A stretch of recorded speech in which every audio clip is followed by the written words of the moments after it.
السلام علیکم ناظرین، TNN ٹی وی کے ساتھ میں ہوں نمرہ کنول۔ سب سے پہلے شامل کرتے ہیں نیوز ہیڈ لائنز۔ وزیر اعظم سمیت کابینہ اراکین کا تنخواہیں اور مراعات نہ لینے کا فیصلہ۔ وزیر اعظم شہباز شریف نے کہا کہ ہمسایہ برادر ملک کے ساتھ امن کے ماحول میں رہنا چاہتے ہیں۔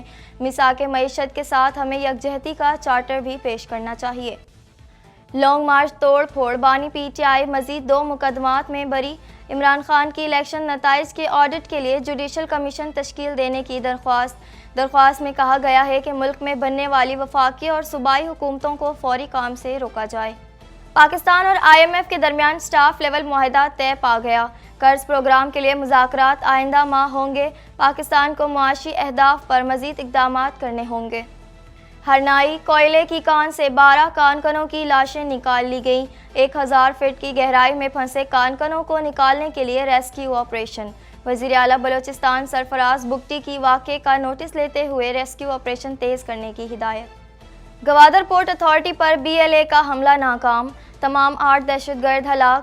10 سے زائد دھماکوں کی آوازیں بھی سنی گئی ہیں۔ 2 طرفہ فائرنگ کا سلسلہ کافی دیر تک جاری رہا۔ محکمہ موسمیات نے کراچی والوں کو خوشخبری سنا دی۔ ملک کے بیشتر علاقوں میں موسم خشک رہنے کا امکان۔ شمالی علاقہ جات میں رات کو بارش اور برفباری کا امکان۔ ٹورنٹو میں منجمد بارش اور تیز ہوائیں چلنے کا امکان ظاہر کیا گیا ہے۔ برفباری سے شہریوں کو دوران ڈرائیونگ مشکلات کا سامنا بھی ہو سکتا ہے۔ بدھ کی رات سے جمعرات تک درجہ حرارت مزید کم ہو جائے گا۔ مسلم ایڈوکیسی گروپ کا فلسطین کے حق میں کینیڈین پارلیمنٹ کی تحریک کا خیر مقدم۔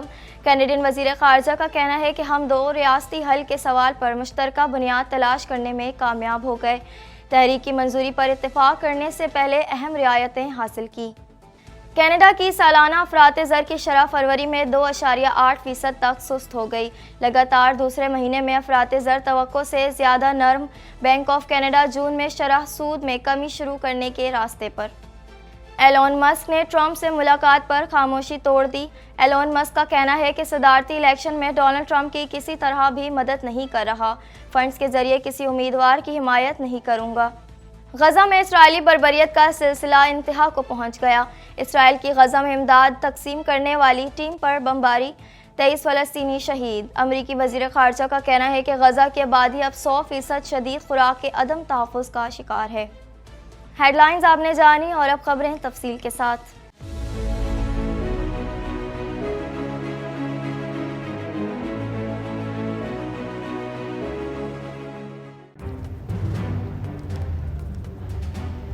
Islamic Finance TV, the only TV channel of the fastest growing Islamic economy in the world and the prime mover of Islamic finance news.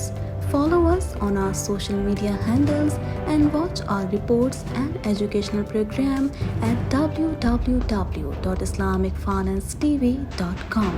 For advertisement, please contact us at islamicfinancetv@gmail.com.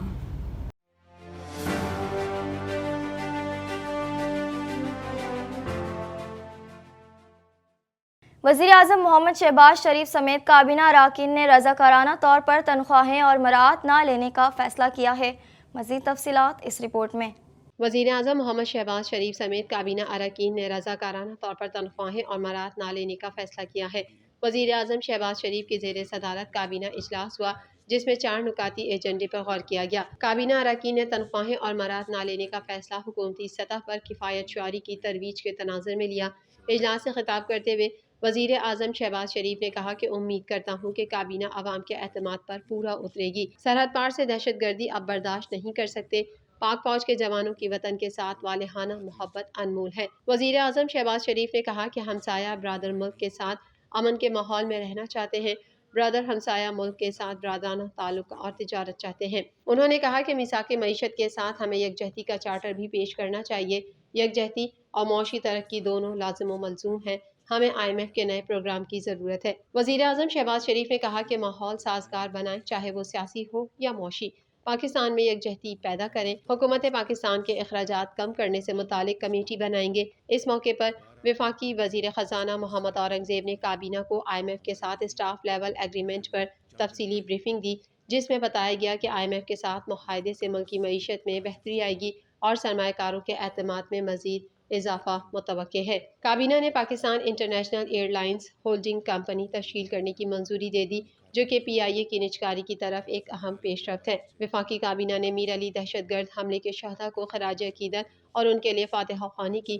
کابینہ نے ملک سے دہشت گردی کے مکمل خاتمے کا عزم کیا۔ کابینہ اجلاس میں ملک کی معاشی اور سیکیورٹی صورتحال پر غور کیا گیا، جبکہ IMF کے ساتھ ہونے والے مذاکرات پر بھی کابینہ کو اعتماد میں لیا گیا۔ کابینہ نے PIA کی نجکاری کے معاملے کا جائزہ لیا، جبکہ شیریں مزاری کی حراست کی تحقیقات کے لیے قائم کمیشن رپورٹ اور حیدرآباد کی بینکنگ کورٹ کی بحالی کا بھی جائزہ لیا گیا۔ اجلاس میں ECC کے فیصلوں کی بھی توثیق کی جائے گی۔ عمران خان نے عام انتخابات کے نتائج کے آڈٹ کے لیے جوڈیشل کمیشن تشکیل دینے کی درخواست دائر کر دی۔ مزید احوال اس رپورٹ میں۔ عمران خان نے عام انتخابات کے نتائج کے آڈٹ کے لیے جوڈیشل کمیشن تشکیل دینے کی درخواست دائر کر دی۔ عمران خان کی جانب سے دائر درخواست میں استدعا کی گئی ہے کہ سپریم کورٹ کے غیر جانبدار حاضر سروس ججز پر مشتمل جوڈیشل کمیشن تشکیل دیا جائے، جو عام انتخابات کا آڈٹ اور اس کے بعد جاری ہونے والے نتائج کا آڈٹ کرے۔ سابق وزیر اعظم اور بانی چیئرمین PTI عمران خان نے عام انتخابات میں مبینہ دھاندلی کے معاملے پر کمیشن تشکیل دینے کے لیے سپریم کورٹ میں درخواست دائر کر دی ہے۔ درخواست میں کہا گیا ہے کہ ملک میں بننے والی وفاقی اور صوبائی حکومتوں کو فوری کام سے روکا جائے اور جوڈیشل کمیشن کی رپورٹ کو پبلک کیا جائے۔ دوسری جانب ڈسٹرکٹ اینڈ سیشن کورٹ اسلام آباد نے لانگ مارچ توڑ پھوڑ کے مزید 2 کیسز میں بانی PTI کو بری کر دیا۔ جوڈیشل مجسٹریٹ سہیب بلال نے بانی PTI اور دیگر کی بریت کی درخواستیں منظور کی۔ عدالت نے شاہ محمود قریشی، پرویز خٹک، سیف اللہ نیازی، عامر کیانی، علی نواز ایوان، راجہ خرم، فیصل جاوید، شیخ رشید اور شیریں مزاری کو بھی 2 کیسز میں بری کر دیا۔ عدالت نے کہا کہ بانی PTI اور دیگر ملزمان پر لانگ مارچ کے دوران لوگوں کو اکسانے کا الزام ہے۔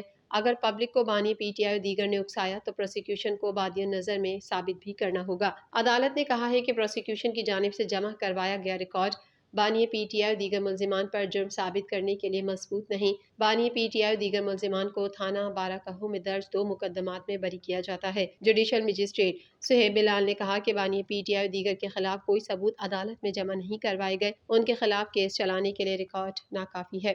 پاکستان اور عالمی مالیاتی ادارے IMF کے درمیان اقتصادی جائزہ مذاکرات کامیاب ہو گئے۔ عالمی مالیاتی فنڈ IMF کا کہنا ہے کہ نئی حکومت سے نئے قرض پروگرام پر آئندہ مہینوں میں بات ہوگی۔ مزید جانیں گے اس رپورٹ میں۔ پاکستان اور عالمی مالیاتی ادارے کے درمیان اقتصادی جائزہ مذاکرات کامیاب ہو گئے۔ عالمی مالیاتی فنڈ کا کہنا ہے کہ نئی حکومت سے نئے قرض پروگرام پر آئندہ مہینوں میں بات ہوگی، جس کے لیے پاکستان کو معاشی اہداف پر مزید اقدامات کرنے ہوں گے۔ IMF کے مطابق پاکستان کو ٹیکس بنیاد کو وسیع کرنا ہوگا، پبلک فائنینس مضبوط کرنے کے لیے اقدامات کرنے ہوں گے اور غریب اور نادار طبقے کے تحفظ دینا ہوگا۔ ساتھ ہی غریب طبقات کی سماجی امداد کے اخراجات پر توجہ دینی ہوگی۔ اعلامیے کے مطابق قرض پروگرام کے لیے بھی باقاعدہ مذاکرات آئندہ ماہ شروع ہوں گے، جس کے لیے FBR نے خصوصی ریونیو پلان تیار کر لیا۔ جون میں نئے بجٹ کے ساتھ اہم ترین ٹیکس اقدامات کرنے کی تیاریاں شروع کر دی گئی ہیں۔ فائنانس بل کے ذریعے 9 لاکھ دکانداروں کو فکس ٹیکس ملانے کی منصوبہ بندی بھی کر لی گئی۔ مذاکرات سے متعلق جاری اعلامیے کے مطابق پاکستان اور IMF کا اسٹاف لیول معاہدہ طے پا گیا ہے۔ معاہدے کے بعد پاکستان کو IMF سے ایگزیکٹو بورڈ کی منظوری سے آئندہ ماہ $1.1 ارب کی قسط ملے گی۔ آخری قسط ملتے ہی $3 ارب کا اسٹینڈ بائی ارینجمنٹ ختم ہو جائے گا۔ اعلامیے میں مزید کہا گیا کہ نئی منتخب حکومت کو توانائی شعبے میں اصلاحات کرنی ہوں گی۔ پاکستان کو بجلی کی ترسیل اور تقسیم کے نظام کو بہتر بنانا ہوگا، کیپٹیو پاور ڈیمانڈ کو گریڈ میں منتقل کرنا ہوگا۔ پہلے مرحلے میں اسلام آباد اور چاروں صوبائی دارالحکومت کے دکانداروں کو اسکیم دی جائے گی۔ بے نظیر انکم سپورٹ پروگرام کے اخراجات کا بھی نیا طریقہ کار بنایا جائے گا۔ بے نظیر انکم سپورٹ کے اخراجات وفاق اور صوبے مل کر برداشت کریں گے۔ موسمیاتی تبدیلیوں کی تباہی کے بعد بحالی کے اخراجات کی بھی نئی حکمت عملی تیار ہوگی۔ سیلاب سے متاثرہ اضلاع کی تعمیر نو بھی وفاق اور صوبے مل کر کریں گے۔ بلوچستان کے ضلع ہرنائی میں کوئلے کی کان سے 12 کانکنوں کی لاشیں نکال لی گئیں۔ چیف مائنز انسپکٹر کے مطابق ریسکیو آپریشن کے دوران 8 کانکنوں کو زندہ نکالا گیا ہے۔ مزید جانیں گے اس رپورٹ میں۔ بلوچستان کے ضلع ہرنائی میں کوئلے کی کان سے 12 کانکنوں کی لاشیں نکال لی گئیں۔ چیف مائنز انسپکٹر کے مطابق ریسکیو آپریشن کے دوران 8 کانکنوں کو زندہ نکالا گیا ہے۔ ریسکیو کیے گئے کانکنوں کی حالت خطرے سے باہر ہے، تاہم کان میں پھنسے دیگر کانکنوں کو نکالنے کی کوششیں جاری ہیں۔ واضح رہے کہ ہرنائی میں کوئلے کی کان میں گیس بھرنے سے دھماکے کے بعد 10 کانکن پھنس گئے تھے، جن کی مدد کے لیے جانے والے 8 مزید کانکن بھی پھنس گئے۔ ہرنائی کے کوئلہ کان میں پھنسے 18 کانکنوں کو نکالنے کے لیے ریسکیو آپریشن شروع کیا گیا۔ اب تک کوئلے کی کان سے 12 کانکنوں کی لاشیں نکال لی گئی ہیں۔ D G P D M A کے مطابق 1000 فٹ کی گہرائی میں پھنسے کانکنوں کو نکالنے کے لیے ریسکیو آپریشن کیا گیا۔ 2 ٹیموں نے ہرنائی کے ریسکیو آپریشن میں حصہ لیا۔ دوسری جانب وزیر اعلیٰ بلوچستان سرفراز بگٹی نے واقعے کا نوٹس لیتے ہوئے ریسکیو آپریشن تیز کرنے کی ہدایت کی ہے اور کان میں دھماکے کے واقعے کی رپورٹ طلب کر لی ہے۔ وزیر اعلیٰ نے ہدایت کی کہ پی ڈی ایم اے اور ضلع انتظامیہ ریسکیو آپریشن تیز کریں اور کانکنوں کو بحفاظت ریسکیو کرنے کے لیے تمام وسائل بروئے کار لائے جائیں۔ سرفراز بگٹی نے واضح کیا کہ ریسکیو آپریشن میں کسی قسم کی کوتاہی برداشت نہیں کی جائے گی۔ Gwadar port authority G P A complex پر بی ایل اے کے دہشت گردوں نے حملہ کر دیا اور فائرنگ کرتے ہوئے اندر گھسنے کی کوشش کی، تاہم جوابی کارروائی میں تمام 8 دہشت گردوں کو ہلاک کر دیا گیا۔ مزید تفصیلات اس رپورٹ میں۔ گوادر پورٹ اتھارٹی کمپلیکس پر بی ایل اے کے دہشت گردوں نے حملہ کر دیا اور فائرنگ کرتے ہوئے اندر گھسنے کی کوشش کی، تاہم جوابی کارروائی میں تمام 8 دہشت گردوں کو ہلاک کر دیا گیا۔ آپریشن کے دوران گوادر پولیس نے علاقے کی ناکہ بندی کر دی۔ سیکیورٹی فورسز کی بروقت کارروائی کے سبب دہشت گردوں کا سیکیورٹی کمپلیکس میں گھسنے کا منصوبہ ناکام ہو گیا اور جوابی فائرنگ میں تمام 8 دہشت گرد مارے گئے۔ اطلاعات کے مطابق آج گوادر پورٹ اتھارٹی پر بلوچ لبریشن آرمی کے دہشت گردوں نے حملہ کر دیا، فائرنگ کی اور اندر داخل ہونے کی کوشش کی۔ حملے کو ناکام بنانے کے لیے فورسز نے جوابی کارروائی کی، بھاری نفری طلب کر لی۔ 2 طرفہ فائرنگ کا سلسلہ کافی دیر تک جاری رہا۔ میڈیا رپورٹ میں کہا گیا ہے کہ گوادر شہر میں فائرنگ کا سلسلہ کافی دیر جاری رہا۔ 10 سے زائد دھماکوں کی آوازیں بھی سنی گئیں، جائے وقوع سے دھواں اٹھتا بھی دیکھا گیا۔ محکمہ موسمیات نے کراچی میں بدھ سے گرمی کی شدت میں کمی کا امکان ظاہر کر دیا، تاہم آنے والے دنوں میں درجہ حرارت میں اضافہ ہوگا۔ مزید احوال اس رپورٹ میں۔